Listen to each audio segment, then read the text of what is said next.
one of the most repeated claims is that there are 1 million Uyghurs in concentration camps in Xinjiang. Where does that claim come from? Well, basically Western media.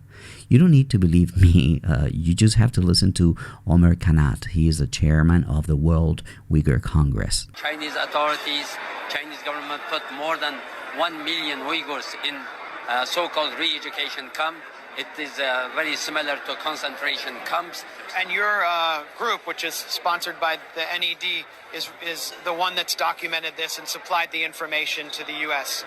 Yes, some of the information, of course, not all of it, yeah. How do you know it's 1 million, the number? That's a very staggering number. Yeah, staggering number. This number was given to, by some or even some Western media estimates. We don't know exactly how Western media. As you heard Max Blumenthal say, the World Uighur Congress is financed and sponsored by NED, or the National Endowment for Democracy.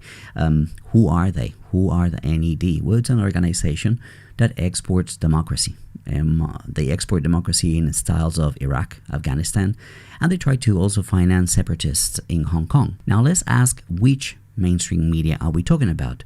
All this rhetoric started with the BBC. They engaged the services of Adrian Sense, and they asked him to write a report.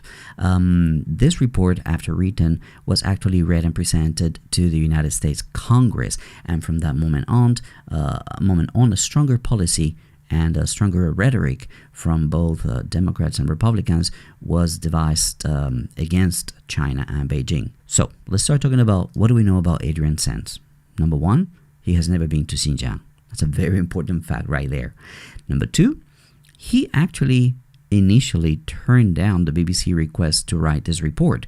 His words, not mine, are not enough evidence. But again, if somebody pays you to write something, you go and you find the evidence. That sounds a little bit what happened with the weapons of mass destruction in Iraq by Colin Powell. All right, the third thing that we know is that he produced this report looking at construction material data. He found publicly available data, that was not hidden, that showed an enormous amount of construction material purchased and delivered to Xinjiang over a span of years, some time. Here comes into play another entity to complete the picture of this scheme. They are ASPI. Who is ASPI?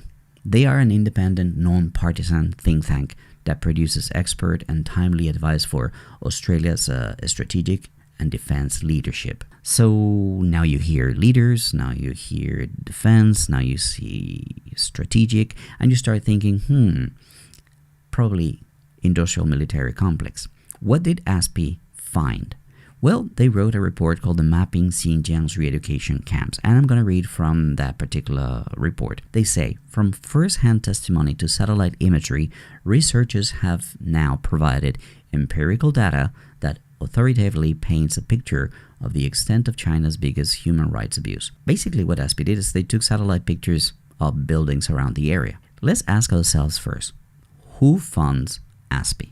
Who has an interest in these findings? Some of the sponsors are the U.S. State Department, the U.S. Department of Defense, and companies from the industrial military complex like Lockheed Martin and Raytheon. Talking about slave labor, one of the claims, it is important to say that Lockheed Martin and Raytheon, they make military equipment using prison labor. I am forced to say labor because these people are paid. They are not enjoying freedom, but somehow they are forced to work in order to buy whatever they need to survive, but they're paid $0.23 per hour. So technically, that is not slave labor.